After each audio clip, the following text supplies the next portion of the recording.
Welcome back to the desert. Well, you'll hear why I'm dressed like this. It's not my normal outfit. It's our day off. You'll hear why you're dressed like that. He's laughing. It too. What's a day off? And today, I think you should listen to this one because in so many ways, we don't normally talk about what's going on in the school. Like it's probably one of those we need to do better about communicating the things that are happening, the changes, the stories, right? We don't usually tell a lot of stories about the school year. At least I don't think we do as an organization. At least to church people. Yeah. Add all those qualifiers after. Anyway, and so today we're going to talk about that very thing, what happened this past school year, because school is now done. And so you'll hear some of those. But yes, anything you want to add? The things that we're most excited about, most proud of, the moments that stand out the most. And just looking back at how God has worked in the lives of our students and teachers and community. It's fun to reflect on and fun to go back and recount those things. And so, yeah, it was a fun episode. So, thanks for being here again today as we gather around the well that is Jesus. So, I'm curious to hear what you did. What I did. Well, so we're going to talk about the 3 things from the last school year. Okay. And he's like, yeah, you know, very little time. Jared, when did I have any time to reflect and prepare for this conversation? That's all right. So what I do whenever I have to remember, there's 2 places I can go to. One, I could go and look at my journal, because I write a journal every day, have for it's like 2,300 days in a row. Or something like that. Like over 2,000 days in a row, I've done this. Impressive. So I don't know how many years that is. 3, 6, 9, 12. I mean, it's like 4 or 5 years at this point. And anyway, so that's one place to go. That's kind of time consuming. Rather, the other place I go is my phone and my pictures. And so then, I just scroll back all the way to whatever date. Yeah, I can't do that now because my phone's occupied. Right. So. That would be a fun little camera view. And so I did. I scrolled all the way through my my pictures to see what I could find. But the trick with that, it's really good for family things because you take pictures when you're going do fun things. Right, but not so much school work. Right. Yeah, I'm not usually oh wow, look at this. I gotta whip my phone out and take a picture of whatever it is I'm doing. So I came up with 4 things that. And we'll see which ones I choose. But I have to ask you a question. I'm wearing socks with my sandals, and you have a hat, and it looks like you're blue today. Are you, is this dressed like a school day? These are gray. Those are gray? Yeah. Oh, they kind of look blue to me. They're gray. Blue-gray. Have I told you we think Silas is colorblind? No. I mean, we think. We're not sure. He's 2, almost 3. But everything is green, and he's 3, so he's a boy too, so maybe that means just boys are a little slow. Zoe could totally do most of her colors, and it's what color is that? Silas? Green. What color is that? Green. He does it. And so I play Wordle with them sometimes in the morning, not as much anymore, but he'll ask me to play Wordle, and so I only ask him now, hey Silas, what color is that if it's green? Because then I know I don't get it right. Sure. So anyway. Why are you in gray and blue? It's a secret. It's an underground secret? It is a secret. I mean, it'll be done by then, so we can talk about it, right? It is. Yeah, so teachers, staff are doing underground fun days. They're not all dress-up days. Some are. True. But yesterday was not a dress-up day. It was drink out of anything but a coffee cup or water bottle. And so there were some crazy things that people were drinking out of. I couldn't find my little carafe mug. Yeah, uh-huh. I couldn't find it. I think I probably threw it away thinking I'd never use it again. Somebody has, they make you can turn old camera lenses into a coffee mug. Cup. And so, so you drink out of a camera lens. Looks pretty cool. Or maybe it's not. So that was yesterday, the drink out of anything but a coffee cup. And the students don't know anything about this. That's why it's the secret, right? Underground. And so today was dress casual, dress down, right? You don't have to be fancy. The word that I read was slob. Yeah. So someone told me, you look like a college student, which I said, I don't know how to respond to that in the way that doesn't put down college students. And the only thing that I could think of was like, I don't know, sweatpants, sweatshirt. Right. But it's 102 right now. I'm not wearing sweats in this. So I told Becca, I was like, I don't have anything, so I'm just going to dress My feet casually. are very uncomfortable. They're probably hot. Yeah. Right. And see, this is why I wear sandals all the time. Yeah. Tomorrow is Twin Day. I was going to ask. So we're going to wear our Orvis shirts. I need to go home and look. I'm pretty sure it's green. If you have the green one, it doesn't matter. We can wear it as long as it's an Orvis shirt. Orvis shirt. Okay. And then I'll wear khaki pants. And I'll find some sandals. We'll be twinning. Sure. Do I need to wear I socks? shouldn't have shaved, and then we could have had like similar facial hair. And then what's Thursday? I have no idea. I don't know what Thursday. A day at a time. Yep. I'm impressed that I did this. I think I told you I tried to leave this morning with dirty, or is it Mrs. Perez? I tried to leave with, I had like blue shorts on I've been wearing all weekend. And I'm like, those are dirty. You can't wear those. Like, why not? It's slop day. Like, you had like grease on from the chicken that I was cooking last night. I got some paint on here. Yeah, right. There you go. Anyway, I feel like we should talk about the fountain. So, did you ever smell it when you came in here? No. So, I knew the fountain was splashing. I mean, it's water falling. And so I knew it was like, it was a little damp. But there were a couple days, week and a half or so ago, where I came in and it kind of smelled like musty something. And so I pulled the fountain and said, we got to fix this. And the best thing I could come up with is my anti-fatigue mat that I put it on. And it's soaking wet, so I don't know. Sorry, Gary. We might have to figure out what to do with your fountain. It might be moving outside. It might be moving somewhere. I don't know what to do with it. But I'm going to miss the sound. You could get one of those like dog mats. Yeah, well, I almost bought the anti-fatigue, or the pantry mat, like from Costco, like put in your cupboard sort of thing. Oh, sure. One of those. But if you get one of those dog bowl ones, it's got a lip around the edge, so it would hold all the water in. That's a good idea. And then it would just become moldy on the plastic. Well, then you just dump that water back in. Anyway, so I think we should just go back and forth. Okay. And I'll go first to help. What are we John. talking about first? So, okay. So the idea being that Friday, when this comes out, is the last. Well, people will be. It's gone. the Friday after school gets out. Yeah. It's already school already out. Yeah, school's out. And this is where we all sing Alice Cooper, right? School's out for. Is it summer or There's ever? summer and ever. Yeah. Anyway, School's out for summer. It's not out forever. The school will be open next year. So, because of that, we were thinking about what to talk about, and we said we are going to come up with things, call it school year in review, but not just necessarily school, maybe broader kind of school time in review. But, I mean, most of mine are about like school stuff. So, three Since things. you have 4 and you're asking me for 3, you want to go first? Right. So the first thing I think I'll remember most from this year, and this is like a big if, because we've talked about, I think, on here, how my mom makes us do the New Year's Eve sheets. And so every year you write things you're going to remember. And if you could, it would be fun to write things I've forgotten this year. But because you've forgotten them, you couldn't write it down. I've forgotten far more than I remember. That's great. So the first thing I wrote down was the baptism chapel. So that was my first baptism chapel. And I mean, it's just like amazing. I mean, I did baptisms here, and then went down to the middle school, high school, did the high school ones, because Pastor Sam from Faith did the middle school ones. And I mean, I think I remember saying, hey, I did more baptisms this week than I did in the 5 years that I was in Pennsylvania.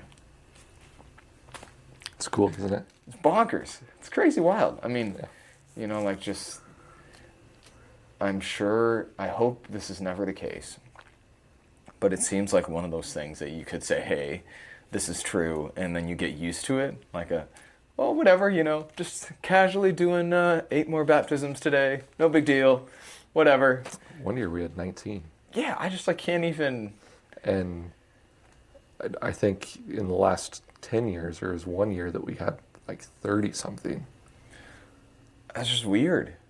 I'd have to go back. I mean, it's great. Not weird in a I'd good have to go way. back and look at it, but I remember seeing that number somewhere in our records. Right. And so like that's very unique, very different. And in some ways too, like I've appreciated it because again, I'm still trying to learn the kids' names and I'm not there. And yet this is a very good. Just when you get it, about this time of the year, is when they leave for a couple months. Yeah, and you forget everything and everyone. So anyway, so it's a good way for me to like get to know them, see them, you know, have a moment to say, hey, what's your name? Especially to the parents, things like that. So it's a great opportunity for relational connections. Well, I've always wanted, even though, you know, you could say of a church of this size, I can't. I want to like be the person people call when things are not well, because it's how you build that connection. It's you show up for people in those moments, and not only does it help you know them better, but also, you know, vice versa goes the other way too. Yeah. Suddenly I'm not just a talking man that stands up at the front of the church and waves his hands around and you know, a special message. Yeah, that's right, a very special message. So that was the first thing that I put, was the baptism chapels here and at Faith. And I mean, it's like I don't know if the kids feel this way, but it's like I feel I don't know if special bond is the right word. That seems too strong and kind of weird. But like hey, like I baptized you. Like that's pretty cool. Yeah, it's cool. I get great joy of being part of God's work in the world in that way. So. My turn? Yeah. Yeah, baptism chapel is my first one too. Okay. And why for you? Just because it's always a special day. I love how we celebrate it. I love how it's like it is a true community like celebration, that we have it in front of the other students and they're excited. They cheer for them, and then that gets, you know, conversation started with some other kids, and you know, if they don't get baptized this year, they are talking to their parents about it. They want to get baptized next year or the next weekend or the next month or whenever it is. And I just like how we do it. Like it's a simple thing, but it's a meaningful and impactful thing, I think, for all that are involved. And I think we do a good job of like making it special because it is such a special occasion. But it's definitely always a highlight of the year. Right. It always has been. And so I appreciate that for sure. Was it baptism chapel where I did the baptismal remembrance too? Yeah. Sure. What'd you say? Remember your baptism and That's splash right. water on everybody? Yeah. I need and to the kids get were like crazy. They loved I need it. to get another better spraying device. I forget what. I think it was just my hand. I was just kind of like. I thought you had like. I really don't remember. One of the things I forgot this year. I know I did it. I just don't remember how I did it. But we should do that again next year too. Absolutely. Include the kids. All right. Can I expand on that just a little bit? Yeah, sorry. Keep going. I would say one thing that I've been like especially proud of this year is just our chapels in general, and with the teachers and the students that have led chapel.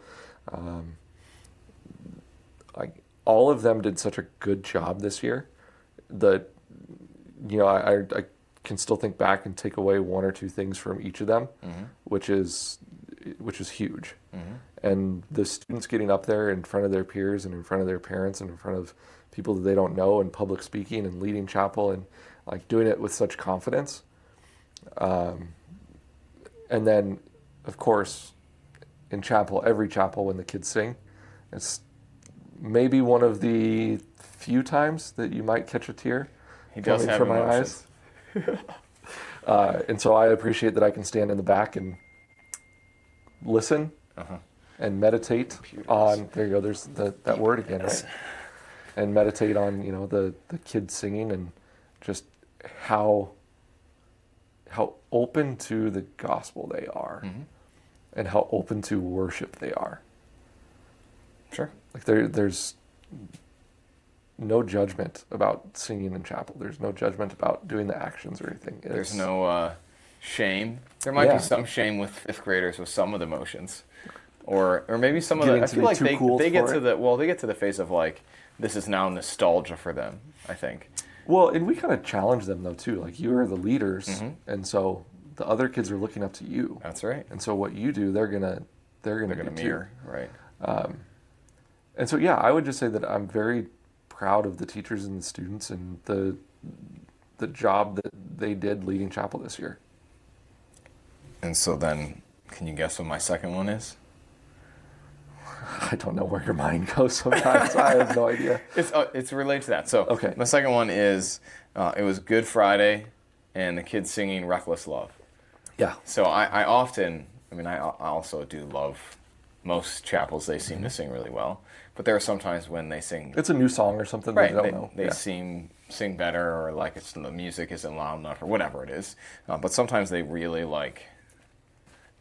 sing, if you will. And I think that was probably the most I've ever heard them sing, at least volume wise, and like a full. You said no judgment. Another word I would sort of use to describe it is like a full-bodied, like singing, they're just belting it out, so to say. And I remember it was like I could not barely even sing, because whenever I'm crying, it's like I'm not a pretty cry. There are some people who look very pretty, and so look at that, they're crying. Not just pretty, that's not the right word, but they're good criers. I'm like an ugly.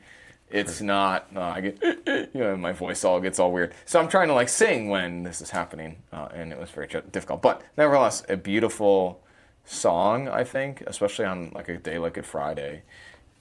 I mean, the reckless love of God. I'm preparing for our summer sermon series and reading through the large catechism on the Creed right now, and he writes this word or this phrase about Jesus had no need to do this, and it wasn't going to benefit him at all. I was like, I guess that's true. Like he didn't need to do that. And in some ways, sure, you could say he benefited by gaining us, if you will, but it wasn't like a personal, per se, benefit to him. And in that way, it is a very selfless and reckless love that Jesus showed to us, to the world. So that's like the one particular chapel. If you're gonna say all of the singing chapels, I'll say that one. That's the one I liked. Yeah. Well, and that's why I say it's my favorite day of the week. Right? Yeah, I mean, and it's true. By far my favorite day of the week, because we get to be together and worship. And right. I wrote a devotion a couple years back for the connections or for the district or something, and it was open-ended, and so I could write about anything. And the one thing that came to mind was the faith of a child, and the reason why that came to mind was because of our chapels, and seeing them dance and do the motions, and then hearing them sing and seeing them get up in front of everybody and just proclaim the gospel, the good news. You can't beat it. Right. And I think sometimes people have like I don't know. Maybe I feel like I'm always saying people have the wrong mindset, or like they're just saying what their teacher told them to say, or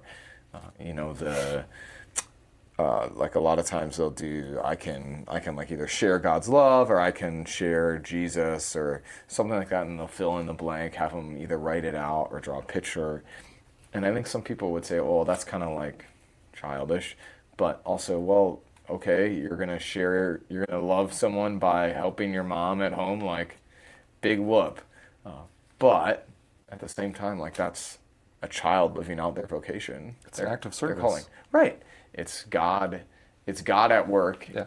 Or I can pray for yada, yada, yada, right? Yeah. Or I can praise the Lord in these ways, right? There are things that are applicable for that age group.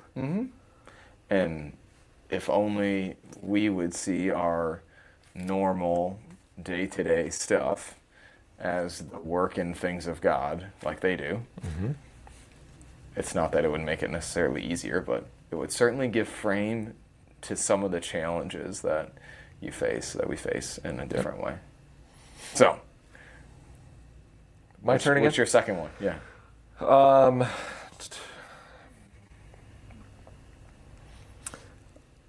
I would say just on the academic side,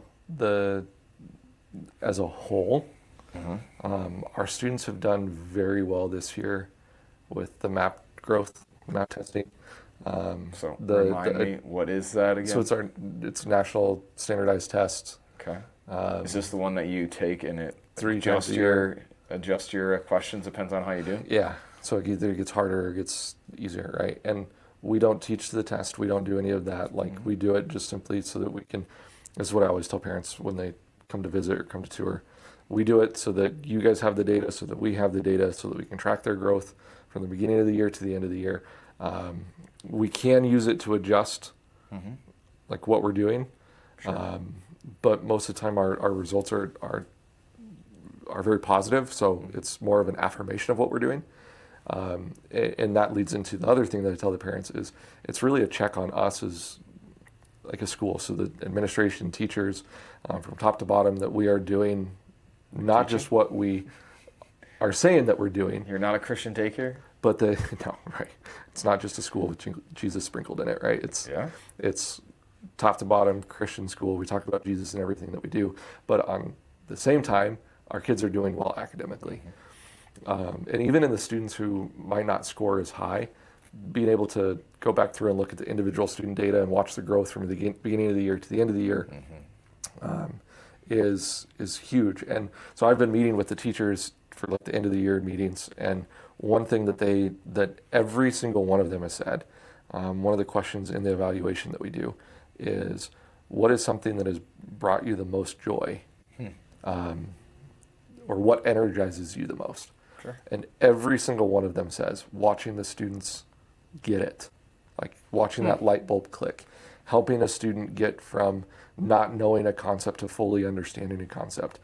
And that's comforting to know that is like what energizes them.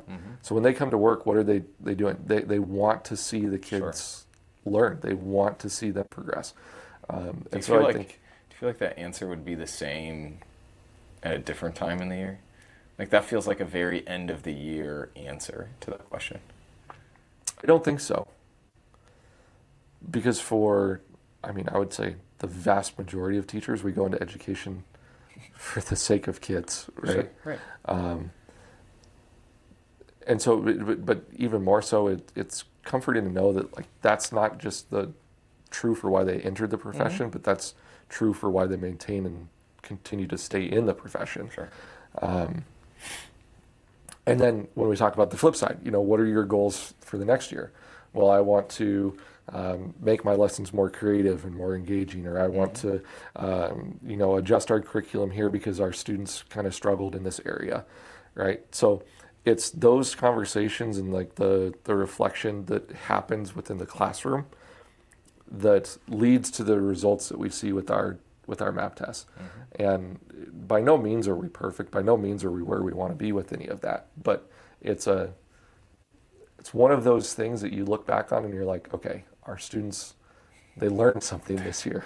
They're doing well. Sure. Right. Is there does it show you where you are like compared nationally sort of thing? To the national standards. I mean, the national standards are like 50 percentile. Okay. Right? And then, so it compares us to like our previous score. But because we're not part of like a bigger district per se, Sure. We don't have the district level data. So if CCSD does it, they can compare their school to the rest of the district. Gotcha. If it's set up that way for them. Right? Sure. But we don't have that capability, so it's just like when it There's says only one of district, us. it's just us. But then when we compare it to the national levels, we're always far above that. Cool. That's a good thing. Yeah. I feel like there are, I believe there are certain, maybe not in Las Vegas, but other places, I'm certain there are people who think Christian schools are, especially younger schools like ours, not a middle school, high school. Oh, that's just like I joked earlier, a daycare, Christian daycare. What do you teach them? The Bible stories? Like, okay. And so it's one of those, I think if anyone bears a burden of proof of having to teach to a standard, in some ways it's us. Yeah, absolutely. I think. Whereas, doesn't Dr. Booth say they drove past free? Yeah. Whatever, something like that. Something right? like that. You got to convince the families It's hard to compete with free. Yeah. I think is what he Okay. always said. Right. And so they went past the free option to something else. Mm-hmm. And so you have to show them it's worth it. All right. My third one is I didn't quite know how to phrase this. So the words I wrote down are staffing closeness, but that doesn't sound right. Culture. Yeah, I mean, it's culture. It's like transition even. I mean, it just seems like we as an organization, and especially among the staff and people who work here, are in a very different place as we were at the start of the year. And again, if you ask me to like put an actual name or phrase on it, I don't quite know I would know what to come up with. It just feels like we're in a better place. Obviously, I wouldn't be talking about this if it wasn't. Well, I think it was that we set out with like our 3 statements, and we've tried to live by them, whether openly or not. Right. Whether we've been like truly focusing on them. Right, they're posted in every room. Everybody knows at least where they're at and the gist of what they say. But what's the very first one? Yeah, and you're going to ask me, right? We are a family of faith We're who a love family. each other like Jesus loves us, I'm pretty sure. Yep. Nice. Look at that. Don't ask me what the next ones are. I Yeah. mean, I And- don't think. What are they? And so I think with that we means live. We live like Jesus in all we think, say, and do. yeah, and then we're Jesus' hands, feet, and mouth. Right. I mean, I know it was learn, live, love backwards. I think we learn about Him in all of life. Yeah, I don't know. I feel like that's so. We That's love like interesting. You Jesus, say yeah. you think that's something we did well. I feel like that's something I did not lead us to think enough about. I mean, maybe I mean, I don't think that we were probably as intentional as we had intended, right. but we lived it out anyways. Sure. And I think that is for a number of reasons, but one of them is we spend time together. Top to bottom, we spend lots of time together. Sure. But not a lot in relationship. You know, that's a thing that I feel like we're trying to do more of, you know, with our But it happens meal more in next like week one-on-one things and Sure. right. We're going to have a full Christmas party next year. Everyone is coming. I would have been there. I had a family thing that I had to go to. Yes, you had an excuse. Yes. So I think that's an element of it, right? Is that we're just spending time together. We're having, moments where we can hold each other accountable in different ways. Sure. Where it's not so much just like top down, but it's also like horizontal, right? So the teachers are talking with one another, the staff members are talking with one another, and it's your phrasing, but it's not your phrasing, it's our phrasing, right? The we are we. And I think it's the other element of it too is like the t-shirts are a good example for something as like trivial as deciding what the next Friday shirt color is going to be, right? That we all have input on it. Sure. And so it's not just a like Derek decision or a Jared decision or A the two of JD us, or a DD. right? That it's just Sure. it is truly like a we decision, and I think that's true for most things. Sure. So I think that there's some like empowerment, some buy-in from that, and I think that's good culturally too. Sure. I mean, it helps people care. I think the board is reading the book Sticky Teams, and it focuses mostly on like board relationship with pastor and people, congregation. And one of the rules that he says is seek permission, not buy-in, because you'll never get 100% buy-in, and most often you just need someone's permission to do something. And so in many ways what you're doing is you're seeking permission from people to proceed in some sort of way. Even if it's hey, I asked you if it should be green or blue for a t-shirt color, you've somewhat asked for permission for both ways, right? Because they could either say, well, if I see the color green, I pass out immediately. You know, I can't have green t-shirts because No green t-shirt. they just make me so angry. Yeah, no green. I'm kidding. I'm open to it. Well, and I think As I sit here, I'm open to it. That's right. I think the thing that I would say to describe what I think is different is it feels like there's a more like sharing or more like, open also doesn't feel right. Well, But it is. it just feels like more. I think especially in a school, you're tempted to silo yourself in your classroom, silo yourself in your side, right? So your preschool or your elementary school, and it feels like those walls that I perceive to have existed have somewhat come down, and that there's more just hey, it's not we're all in this together, but it is like It's a more unity. yeah, like it feels more like a team and not a collection of individuals doing something. Well, and even though we have like our structured devotion time, right, if you look at it from like the beginning of the year to now too, people are more open to sharing their prayer requests too. Sure. And I think that also shows others in the room that people are going through the same things that they're going through. And so it allows for other conversations and other like things that we don't see, but that are taking place, in the classroom between the grade level teachers or between two teachers that are in the workroom, right? Like, hey, like I'm sorry to hear about so and so. Like, Right. I'm praying for you. Or how can I help you? Or, hey, happy to hear that your family member got the job or whatever it is, right? That those conversations allow for that work relationship to form, and so I think that has been more evident, more prevalent this year because we've always prayed and we've always done things, but Sure. it's always been like I don't know if people were more like hesitant to open up and be like, no, we don't need to pray for that. Sure. And there's still an element of that, like even this morning when I told Becca, I was like, yeah, we need to include this in the prayers. And she was like, well, you can. I was like, okay, I'm going to. So I think that's a good thing, but there is definitely, and I think it's just more because of our necessity to be involved in all, three entities. Right. And maybe I should say four entities because our shared maintenance and all of that too, and that's we've all just kind of worked closer together. Right. And that can breed, doesn't have to, but it can breed a certain atmosphere or culture that I think is healthy.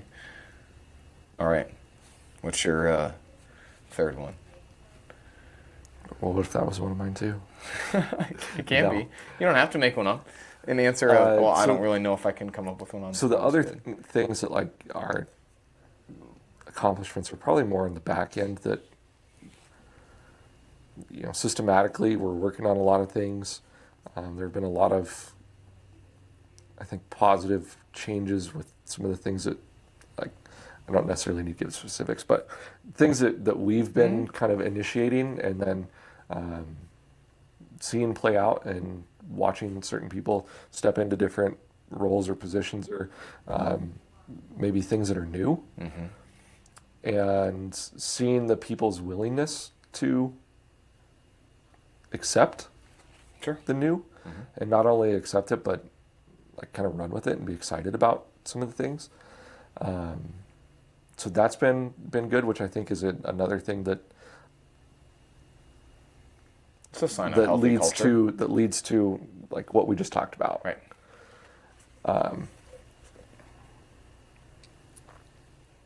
So I think that's another thing that like is not going to be something that most people notice. Sure. I mean, nobody really will know much about some of those things. So I think that's one of the like big accomplishments for this last year. Sure. Absolutely. It's like I know it's very vague. But I mean, I think the part that I agree with and it makes me nervous is that I'm a very system person. And the systems are changing. Yeah, well, it's like that's all. I need to remember there's more to things than systems, right? Like if everything is a nail, right? Then you're just going to walk around and look for nails. And you got the people in the systems. Right. And like I was having a conversation like, hey, how can we implement this thing into our current system? Or do we just need to change it completely? Right. And so that was, a conversation that was happening today. And it's like, well, again, do we need to include all the people in those decisions? Mm-hmm. No, not necessarily, but we choose to because it impacts them. Right. And that's one thing that I'm always adamant about is like, if it's going to impact those people, that I want them to be a part of that, Sure. That discussion and what's going on, and how can we make this work so that not only are you okay with it, but you're happy with moving forward with it too. And I think so. The systems person has to say something like this. Sure. Because I think the non-systems person would say, "What are you talking about? How the church is a business? Like the church isn't a business." And I would say, well, let's remember that all things in God's kingdom can be used for ministry, right? And so, in many ways, talking about systems and processes, it's much like Leah said. You might not have a written mission statement or a written goal, but you have goals that you're working towards, whether they're set or not. And in the same way, we have systems and processes that, whether they're intentionally chosen or not, are there. And so in many ways, it's more of a, hey, let's think about what we are going to do and do it in an intentional way so that the ministry of this place can thrive and be the best that it can be. So it's as the biased systems person, I have to say something like that. And I think that one of our focuses has been on the systems and spending time in shoring some of that up so that we are free to do other things. Right. Go work on the ministry-specific systems. Right. And so